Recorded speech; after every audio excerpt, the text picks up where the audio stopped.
اور یہ اللہ کی طرف سے تدبیر تھی، پلاننگ تھی کہ مریم علیہ السلام کی حفاظت حضرت زکریا علیہ السلام کرے۔ یہ تھا اس کا پس منظر کہ وہ کس طرح کلمے ڈال رہے تھے۔ اس کے تعلق سے اور بہت ساری باتیں ملتی ہیں کہ کلمے کس طرح ڈالی گئی، اس میں کچھ باتیں صحیح بھی ہیں، کچھ باتیں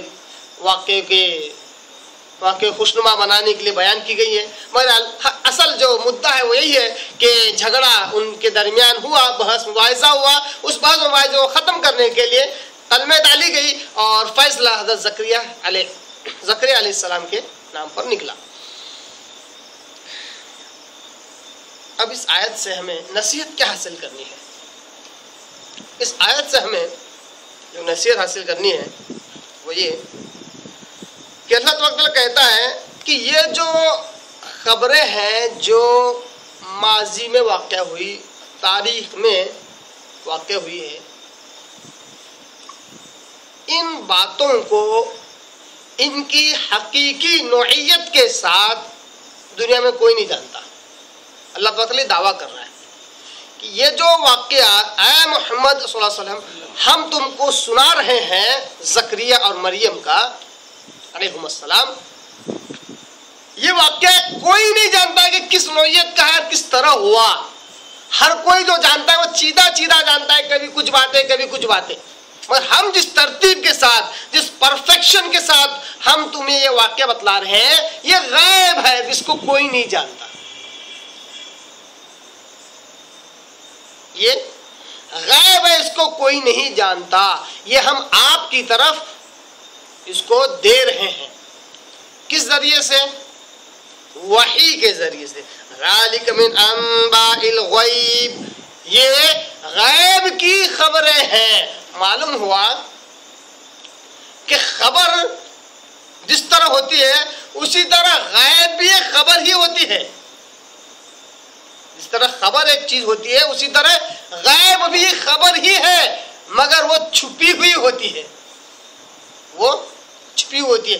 انباء الغیب، غیب کی خبر، گویا کہ غیب یہ خبر ہی ہے مگر چھپی ہوئی ہے۔ تو یہ جو غیبی خبر ہے ہم اے محمد صلی اللہ علیہ وسلم تمہاری طرف وحی کے ذریعے سے اس کا نزول کرتے ہیں، تمہاری طرف ہم اس کو پہنچاتے ہیں۔ اس سے سب سے پہلا سوال یہاں پر ایک کھڑا ہوتا ہے، بعض مسلمانوں کے مطابق بعض ہی کہنا بہتر ہے، کیونکہ حالانکہ میں جانتا ہوں اردو زبان میں بعض جب کہا جاتا ہے تو چند لوگوں کی طرف اشارہ ہوتا ہے، مگر یہاں بعض اس لیے استعمال کر رہا ہوں کیونکہ بعض مسلمانوں کا عقیدہ ہے کہ محمد مصطفیٰ صلی اللہ علیہ وسلم کو غیب کا علم تھا، غیب جانتے تھے۔ میں بات اس لیے کہہ رہا ہوں یہ قرآن اور احادیث، اللہ اس کے رسول کی باتیں اپنی جگہ پختہ اور پکی ہے، اس کو ماننے والے دو کیوں نہ ہو اور باقی پورے افراد اس کے خلاف کیوں نہ ہو، وہ بعض اور چند میں ان کا شمار ہوگا، ان کی کوئی وقت اور حیثیت قرآن اور احادیث کے مقابلے میں نہیں ہے، اس لیے وہ بعض ہے، وہ چند لوگ ہیں۔ چاہے پوری دنیا کیوں نہ اس کو مانے، غلط چیز کو پوری دنیا اگر ماننے لگ جائے تب بھی غلط صحیح نہیں ہو جاتا، اس لیے وہ بعض لوگ ہیں۔ بعض مسلمانوں کا اس میں عوام بھی ہیں اور خواص بھی ہیں، ان کا یہ ماننا ہے کہ حضرت محمد مصطفیٰ صلی اللہ علیہ وسلم غیب جانتے تھے، غیب کا علم رکھتے تھے۔ حیرت انگیز بات، اللہ تبارک و تعالیٰ نے بھی قرآن مجید میں ایسی ہستی کے تعلق سے، اس تعلق سے نفی کا اظہار کیا کہ اس کے بعد یا ان کے مقابلے میں اور کوئی ہستی نہیں ہے۔ یعنی اس امت مسلمہ کی نگاہ میں اللہ تبارک و تعالیٰ کے بعد اگر پوری مخلوقات میں سب سے بڑی ہستی اگر کوئی ہے تو وہ آپ کے اور میرے آقا حضرت محمد مصطفیٰ صلی اللہ علیہ وسلم ہی کی ہستی ہے۔ اللہ تبارک تعالیٰ نے اس ہستی کے تعلق سے کہا کہ انہیں غیب کا علم نہیں، تو گویا کہ ان کے بعد جتنے بھی لوگ ہوں گے کسی کے بعد اس بات کا علم نہیں ہوگا، غیب کا علم نہیں ہوگا، کیونکہ سب سے بڑی ہستی کے تعلق سے جب انکار آ گیا تو کسی کے پاس بھی اثبات کا ثبوت نہیں مل سکتا، ہاں میں ثبوت نہیں مل سکتا۔ ایسے اللہ تعالیٰ نے انکار کیا، کہا کہ اگر یہ مان لیں ہم کہ حضرت محمد مصطفیٰ صلی اللہ علیہ وسلم کو غیب کا علم تھا، یعنی چھپی ہوئی باتوں کو جانتے تھے، چاہے وہ تھوڑی جانے چاہے سرے سے پوری جانے، کیونکہ اس میں بھی الگ الگ فرقے ہیں، الگ الگ گروہ ہیں ان بعض افراد میں بھی، کہ کچھ یہ کہتے ہیں کہ آپ صلی اللہ علیہ وسلم کو سرے سے علم تھا، شروع سے لے کر آخر تک، کائنات کی ابتدا سے لے کر انتہا تک. اور ان میں بعض وہ لوگ بھی ہیں جو کبھی کبھی منافقت اختیار کر لیتے ہیں، چال چلتے ہوئے کہتے ہیں کہ اتنا ہی علم تھا جتنا اللہ نے بتلایا. ایسے بھی لوگ ہیں مگر مانتے ہیں کہ اللہ نے غیب کا علم دیا. میں انشاءاللہ ثابت کروں گا اس کم وقت میں کہ کس طرح آپ صلی اللہ علیہ وسلم کو غیب کا علم نہیں ہے. تو چاہے یہ لوگ ماننے والے کہ ابتدا سے لے کر انتہا تک کا غیب کا علم رکھتے تھے آپ صلی اللہ علیہ وسلم، یا بعض غیب کا علم رکھتے تھے، دونوں طریقے کے عقائد کو اللہ تبارک تعالیٰ نے اس آیت سے رد کیا کہ دونوں عقائد بد عقید کیا ہے اور انسان کو شرک کی طرف لے جاتے ہیں. کس طرح؟ اگر ہم یہ مان لیں کہ حضرت محمد مصطفیٰ صلی اللہ علیہ وسلم کو چاہے تھوڑا یا پورا غیب کا علم ہوتا، جانتے ہوتے آپ صلی اللہ علیہ وسلم چھپی باتوں کو، تو اللہ تبارک تعالیٰ یہ نہیں کہتا کہ ہم غیب کی خبریں تم تک پہنچا رہے ہیں وحی کے ذریعے سے. جس کے پاس غیب کا علم ہو اس کو غیب کا علم دینے کی کیا ضرورت ہے؟ جس کے پاس غیب کا علم ہو اس کو غیب کا علم دینے کی کیا ضرورت ہے، جبکہ اس کے پاس آلریڈی پہلے سے غیب کا علم موجود ہے. وہ ہے کہ اللہ نے اس سے اس بات کی نفی کی کہ حضرت محمد مصطفیٰ صلی اللہ علیہ وسلم کے پاس غیب کا علم نہیں ہے. اللہ تبارک تعالیٰ غیب کا علم وحی کے ذریعے سے پہنچا رہا ہے. کہ یہاں پہ ایک سوال کھڑا ہوتا ہے کہ چلو تمہارے بولنے کے حساب سے نبی کے پاس غیب کا علم نہیں ہے، اللہ نے دیا، اب آیا کہ نہیں آیا؟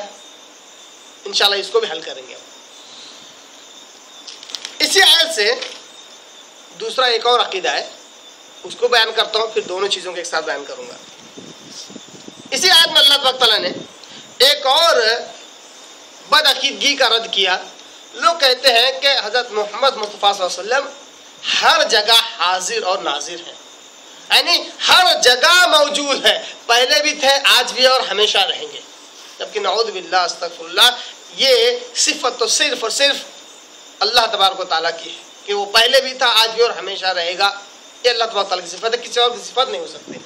بعض لوگ آپ صلی اللہ علیہ وسلم کی طرف سے عقیدہ رکھتے ہیں کہ آپ صلی اللہ علیہ وسلم بھی ہر جگہ تھے، ہر جگہ ہیں، ہر جگہ رہیں گے.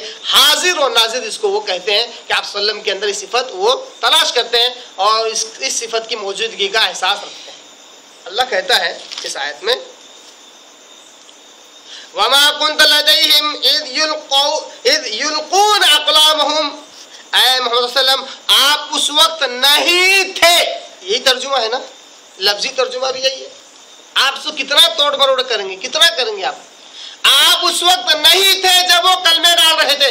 آیت کافی ہے یہ بیان کرنے کے لیے آپ صلی اللہ علیہ وسلم اس وقت موجود نہیں تھے جب کلمے ڈالی جا رہی تھی. وہ آپ صلی اللہ علیہ وسلم اس وقت حاضر نہیں تھے. جب جو چیز حاضر نہیں ہوتی وہ ناظر کیا ہوگی؟ جو تھی نہیں وہ دیکھ کیا سکتی ہے؟ چلو یہ مان لیتے ہیں بعد اللہ نے اس وقت کی خبریں دی، ٹھیک ہے، نبی ہے تو ضرور اللہ خبر دے گا، مگر اس وقت آپ صلی اللہ علیہ وسلم نہیں تھے. ایک بار نہیں، دو بار اللہ تبارک تعالیٰ نے اسی بد عقیدگی کا رد اسی ایک آیت میں اللہ نے کیا کیا، وَمَا كُنْتَ لَدَيْهِمْ إِذْ يَخْتَصِمُونَ، اور اے محمد صلی اللہ علیہ وسلم آپ اس وقت بھی موجود نہیں تھے جب وہ جھگڑ رہے تھے. گویا کہ دونوں مواقع پہ آپ موجود نہیں تھے. اب کوئی شخص اپنی بھونڈی منطق لگا کر یہ نہیں کہہ سکتا کہ قرآن یہ کہتا ہے کہ ان دو موقعوں پر نہیں تھے، ان دو کے علاوہ ہر وقت تھے. یہ بڑی بھونڈی منطق ہوگی. کیوں؟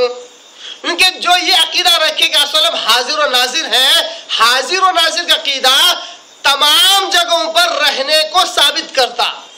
اس میں سے اگر دو جگہوں پر نہ ہونا اس عقیدے کو بنیاد سے گرا دیتا ہے، بنیاد سے گرا دیتا ہے. دو جگہوں پر نہ تھے گویا کہ پورا عقیدہ ڈھہ گیا کہ اصل ہر جگہ حاضر ناظر ہے. گویا کہ اس طرح بھی منطق لگانا، لاجک لگانا غلط ہے کہ قرآن کے حساب سے دو جگہ نہیں تھے باقی ہر جگہ تھے. یہ بھی بڑی غلط منطق ثابت ہوئی. قرآن کی ایک آیت سے دو چیزوں کا اللہ تعالیٰ نے رد کیا کہ آپ صلی اللہ علیہ وسلم غائب نہیں جانتے تھے. سب سے بڑی ہستی اس دنیا کی جب وہ غیب نہیں جانتی تو دوسرے انبیاء بھی نہیں جانتے، فرشتے بھی غیب نہیں جانتے، جن بھی غیب نہیں جانتے، صحابہ، تابعین، تبع تابعین، ائمہ کرام، محدثین، اولیاء اللہ بھی غیب نہیں جانتے، کیونکہ سب میرے اور آپ کے آقا حضرت محمد مصطفیٰ صلی اللہ علیہ وسلم کے سب سے نیچے ہی ہے۔ جب وہ نہیں جانتے تو کوئی بھی غیب نہیں جانتا۔ جب آپ صلی اللہ علیہ وسلم ہر جگہ حاضر ناظر نہیں ہو سکتے، نہیں تھے، تو ان کی طرح کوئی بھی حاضر ناظر کہیں پر بھی نہیں رہ سکتا۔ جب وہ نہیں ہے تو کوئی بھی نہیں ہے۔ اب آئیے اس غیب کے مسئلے کو ہم حل کرنے کی کوشش کرتے ہیں۔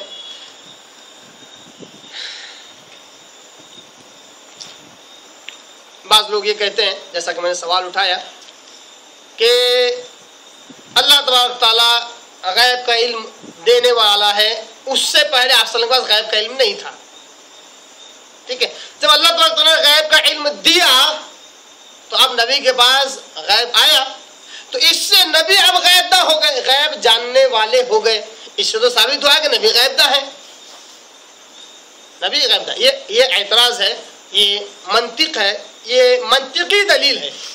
دلیل دو قسم کی ہوتی ہے، ایک دلیل جو اصول اور ادلہ کے ذریعے سے، قرآن و حدیث کے ذریعے سے، ایک دلیل منطقی دلیل، یعنی لاجیکلی ثابت کرنا۔ ایسا ایک صاحب کا ایک ویڈیو سن رہا تھا چھوٹا سا، منطق لگائی، دین کو ثابت کرنے کے لیے منطق ہر جگہ کام نہیں آتی ہے، منطق باطل کو باطل قرار دینے کے لیے منطق استعمال کر سکتے ہیں آپ، حق کو ثابت کرنے کے لیے آپ کو دلیل دینا پڑتا ہے، حق کو ثابت کرنے کے لیے آپ کو دلیل دینا پڑتا ہے، باطل کا رد کرنے کے لیے آپ کو منطق استعمال کر سکتے ہیں۔ اب ایک صاحب بولے کہ دیکھو ہم جس چیز پر عمل کر رہے ہیں، جس فرقے اور جس جماعت پر ہم قائم ہیں، میں مانتا ہوں کہ یہ 100 سال 200 سال کے بعد وجود میں آیا، مگر یہ آپ صلی اللہ علیہ وسلم کے زمانے میں بھی تھا۔ دلیل دی، کہا کہ جس طرح ایک آدمی کتاب پڑھ رہا تھا، اچانک لائٹ چلی گئی، اب جو حرف تھے اس کو نظر نہیں آ رہے ہیں، پھر لائٹ آئی، جیسے لائٹ آئی حرف نظر آئے۔ اسی طرح وہ کہتے ہیں ہمارے فرقے کی جو فقہ ہے وہ فقہ آپ صلی اللہ علیہ وسلم کے زمانے میں بھی موجود تھی، مگر 100-200 سال کے بعد اس امت کا سراج پیدا ہوا، چراغ پیدا ہوا، اس نے اس پر روشنی ڈالی، اس نے ایجاد نہیں کیا، اس کے پیدا ہونے کی وجہ سے وہ فقہ نظر آئی۔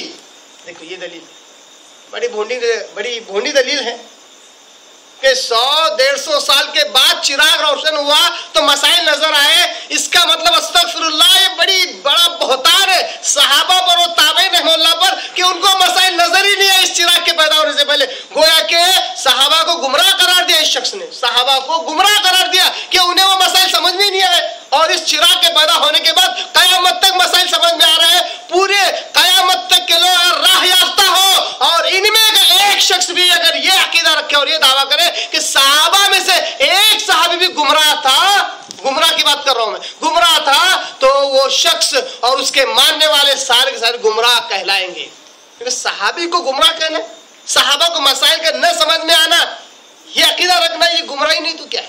بہرحال منطق باطل کو رد کرنے کے لیے کام آ سکتی ہے، حق کو ثابت کرنے کے لیے دلیل لگتی ہے، منطق نہیں۔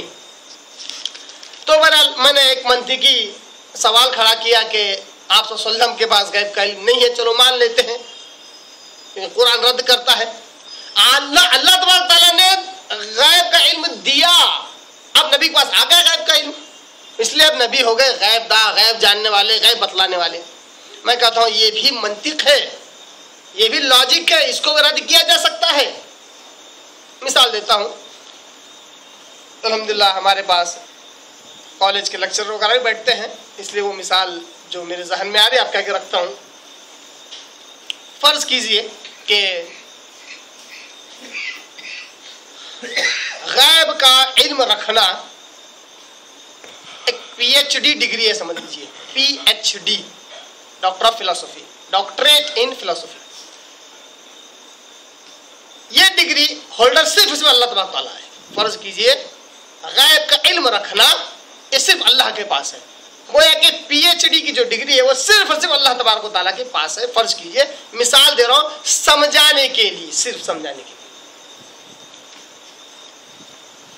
اب اگر کوئی ماسٹر ڈگری رکھنے والا، ماسٹر ڈگری ہولڈر رکھنے والا، ماسٹر ڈگری، اس کے بعد چاہے کتنا بھی کیوں نہ نالج آئے، کتنا بھی کیوں نہ علم آئے، وہ اپنے آپ کو پی ایچ ڈی ہولڈر نہیں کہہ سکتا. کہہ سکتا ہے؟ اس کی اتنی خواہش ہوئی کہ مجھے لوگ پی ایچ ڈی ہولڈر کہیں، تو اس نے کیا کیا، 50 پی ایچ ڈی ہولڈرز کے تھیسس اور ان کے ریسرچ پیپرز پڑھ لیے. جو نالج اس میں تھا اس کے پاس بھی آ گیا. کیا اب وہ دعویٰ کر سکتا ہے کہ میں بھی پی ایچ ڈی ہولڈر ہوں؟ نہیں. جب تک وہ پی ایچ ڈی کر کے کسی نئی فیلڈ میں نئی تحقیق پیش نہیں کرتا، تب تک وہ پی ایچ ڈی ہولڈر نہیں کہلا سکتا. اور میں نے کہہ دیا کہ دینی اعتبار سے غیب کے علم کے تعلق سے صرف اور صرف اللہ کے پاس یہ ڈگری ہے. ڈگری ہولڈر اللہ تعالیٰ غیب کا علم رکھنے والا. یہ ڈگری کسی اور کے پاس نہیں آ سکتی. کیوں؟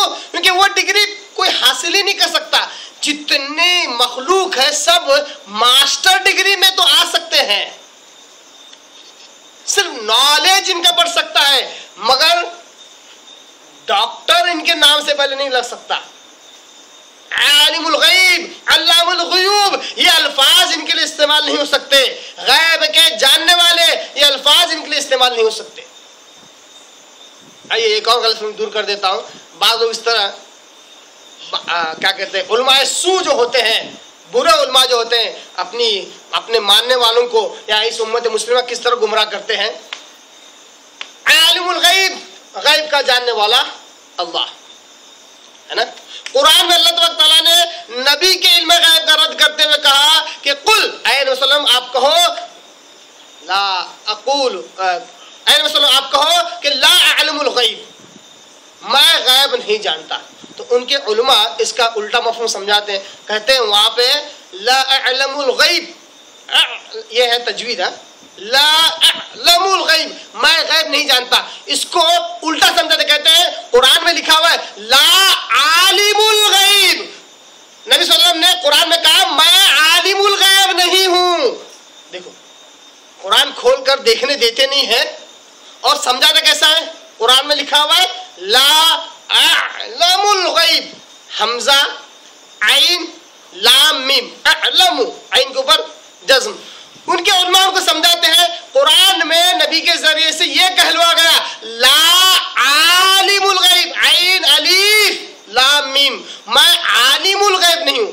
کتنا بڑا دھوکہ ہے، کتنا بڑا جھوٹ ہے اس امت کے ساتھ.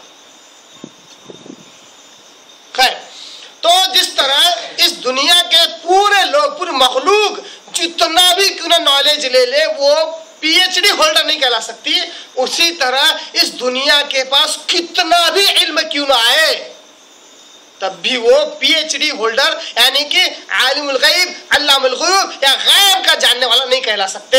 اللہ تبارک تعالیٰ کسی نبی کو غیب کا علم دے تو جیسے ہی اللہ تبارک تعالیٰ نے غیب کا علم دیا وہ اب غیب نہیں رہا، وہ صرف علم ہو جاتا ہے، وہ صرف وحی بن جاتا ہے، وہ صرف نالج بن جاتا ہے، غیب نہیں رہتا. اسی طرح جس طرح ایک master degree holder P H D کے تھیسس اور ریسرچ پیپر پڑھ لے تب بھی وہ پی ایچ ڈی ہولڈر نہیں ہو سکتا. نالج ضرور آئے گا اس کے پاس، علم ضرور آئے گا، تب بھی پی ایچ ڈی ہولڈر نہیں ہو سکتا. اسی طرح اللہ تبارک تعالیٰ وحی کے ذریعے سے جب کسی نبی کو علم دیتا ہے، غیب کا علم دیتا ہے، جیسے وہ علم آ جاتا ہے اب وہ غیب نہیں رہتا، صرف وہ ایک نالج بن جاتا ہے نبی کے لیے، غیب نہیں رہتا. کیسے؟ انشاءاللہ اس کو بھی میں بتاؤں گا. اس دنیا میں چھپی ہوئی باتوں کو جاننے کے دو طریقے ہیں. ایک ظاہری دنیا کے اسباب کے بغیر، ظاہری اسباب کے بغیر. دوسرا ظاہری اسباب کے ساتھ. ظاہری اسباب کے ساتھ پہلے اس کو سمجھ لیتے ہیں. ظاہری اسباب کے ساتھ جو چھپی باتیں ہیں اس کو جان لینے کو کہتے ہیں نیوز، یعنی خبریں. یعنی کہ عراق میں، افغانستان میں کیا معاملات ہو رہے ہیں وہ ہمارے سے چھپے ہوئے ہیں، ہمارے سے چھپے ہوئے ہیں. اس کو نیوز چینل والے ہم تک پہنچاتے ہیں. اس خبر کا ہم تک پہنچنے میں ایک ظاہری دنیاوی ذریعہ موجود ہے، اس میں وہ نیوز چینل اور وہ فرد جو سن رہا ہے اور وہ میڈیا جو ہم تک پہنچا رہی ہے، اس سے وہ خبر ہم تک پہنچی. اب ایسی خبر کو ہم غائب کہہ نہیں سکتے، بلکہ it's a transfer of knowledge. علم وہاں سے یہاں ٹرانسفر ہو رہا ہے. اس لیے دنیا کے کسی بھی کونے میں کوئی خبر ہو، ہم اس کو غائب نہیں بولیں گے، ہم کہیں گے اس کا علم ہمیں نہیں ہے. جب اس کا علم ہم تک پہنچ جاتا ہے ہم اس کے بھی جاننے والے ہو جاتے ہیں، غائب نہیں ہو. اسی طرح ایک بہت بڑا راز افشا کر رہا ہوں، اسی طرح جادوگر افراد جو ہوتے ہیں وہ بھی لوگوں کے گھروں کے حالات بیان کرتے ہیں. اس میں بھی ذریعہ ہوتا ہے ظاہری دنیا کا، وہ ہے جن. قرآن اور حدیث نے اس کی بڑی صراحت کے ساتھ وضاحت کی ہے کہ جادوگر جنوں کے ذریعے سے ان چھپی ہوئی باتوں کو لوگوں کے آگے آشکارا کرتے ہیں، سناتے ہیں، جبکہ وہ بھی ذریعہ موجود ہے. اگر انہیں اس جن کے علاوہ کسی اور ذریعے سے اس کی خبر معلوم ہو جائے تو وہ بھی اس خبر کو پا لیتے ہیں. جادوگر جن کے ذریعے سے پا لیتا ہے اور وہ لوگ کسی ذریعے سے پا لیتے ہیں. اس لیے یہ خبریں بھی غیب نہیں کہلاتی. ظاہری اسباب کے تحت اگر کوئی خبر آ جائے تو اس کو علمی اعتبار سے غیب کی خبر نہیں کہہ سکتے. بغیر کسی ذریعے کے اگر کوئی خبر آئے اس کو غیب کہیں گے. اور یہ دو ہستیوں پر اس کا آشکارا ہوتا ہے، اس کا نزول ہوتا ہے، ایک انبیاء دوسرے اولیاء اللہ.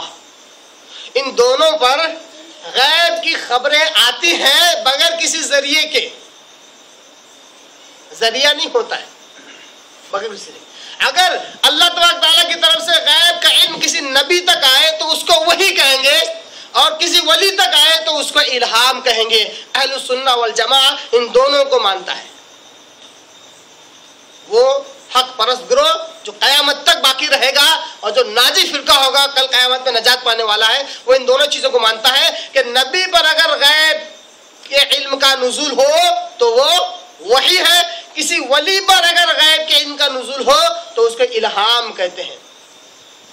دونوں میں کیا فرق ہے میں نے اس سے پہلے بہت سارے دروس میں بیان کیا ہوا ہے کہ نبی کو غیب کے ذریعے غیب کا علم جو آتا ہے فرشتے کے ذریعے سے باقاعدہ 8 سے 9 قسم کے ذریعے سے وہی آتی ہے. فرشتہ آتا ہے، خواب میں دکھائی دیتا ہے، یا الہام ہوتا ہے، نبی کو بھی معلوم ہو جاتا ہے، دل میں بات القاء کی جاتی ہے وغیرہ وغیرہ. ولی کے ساتھ جو غیب کا علم ہوتا ہے وہ صرف القاء کیا جاتا ہے، الہام کیا جاتا ہے. اس کے پاس آگے کوئی فرشتہ بات نہیں کرتا ہے، یہ فرشتہ صرف نبی سے بات کرتا ہے. اس لیے ایک عام اصول بھی بیان کیا جاتا ہے کہ ایک نبی کی زندگی تب شروع ہوتی ہے جب وہ فرشتہ دیکھ لے، اور ایک عام انسان کی زندگی تب ختم ہو جاتی ہے جب وہ فرشتے کو دیکھ لے. تو فرشتہ صرف انبیاء کے پاس آتے ہیں، کہ ولی کے پاس آ جائے تو سمجھ لو اس کی زندگی آخری دن ہے. تو یہ ہے الہام اور یہ ہے وحی. اب آئیے اللہ تبارک تعالیٰ وحی کے ذریعے سے انبیاء کو غیب کا علم دیتا ہے، اور اولیاء اللہ کو الہام کے ذریعے سے غیب کی چھپی باتیں آتی ہیں. جیسا کہ میں نے مثال کے ذریعے سے کہا کہ اللہ تبارک تعالیٰ چاہے جتنا بھی علم انبیاء کو یا اولیاء اللہ کو دے، ان کے پاس آتے ہی وہ نالج بن جاتا ہے، علم بن جاتا ہے. اب وہ غیب نہیں رہتا، اب وہ غیب نہیں رہتا. کیسے؟ اس کی منطقی دلیل یہ ہے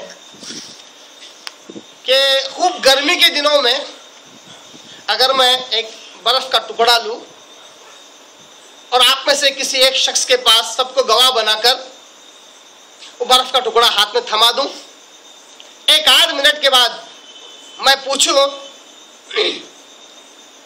کہ آپ کے پاس کیا ہے، تو آپ میں سے جس کو میں نے دیا وہ ڈنکے کی چوٹ پر دعویٰ کرتے ہوئے کہے کہ آپ نے جو دیا وہ میرے پاس ہے، وہ ہے برف کا ٹکڑا. کیا کہے گا؟ آپ نے جو مجھے دیا وہ میرے پاس ہے، وہ ہے برف کا ٹکڑا. دعوے کے ساتھ پورے لوگوں سے پروف مانگ رہا ہے، دیکھو انہوں نے مجھے برف کا ٹکڑا دیا، میرے پاس برف کا ٹکڑا ہے. کیسا کہنا درست ہے؟ کیونکہ وہ برف کا ٹکڑا 2 منٹ کے بعد تبدیل ہو جاتا ہے پانی میں. اس سے پوچھا جائے تیرے پاس کیا ہے تو عقل مند وہ شخص جو یہ کہے کہ میرے پاس پانی ہے.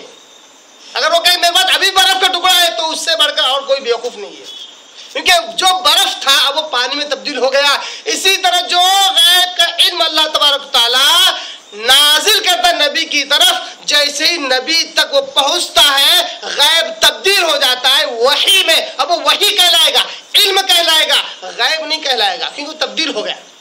نبی اگر غیب جانے، اس کا مطلب وہ جو راز تھا، راز پر سے پردے کا افشا ہو گیا.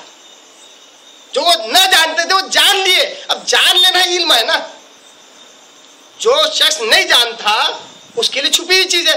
جیسے جان لے، اور جان لینے کا نام ہی علم ہے. اس نے نبی نے جان لیا، نبی کو علم ہو گیا، اب وہ غیب نہیں رہا.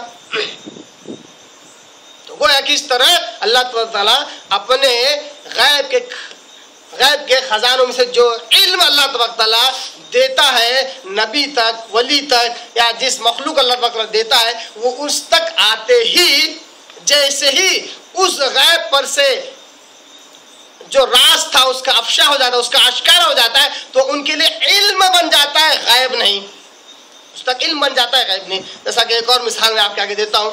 کیا ہے، آج کل ہم دیکھ رہے ہیں کہ میڈیا کے بارے میں بڑا ایشوز کھڑا ہوتا ہے کہ میڈیا ہمیشہ جھوٹ بولتی ہے، یا جتنی باتیں ہوتی ہیں اس میں بہت ساری باتیں چھپاتے ہیں، ہے نا.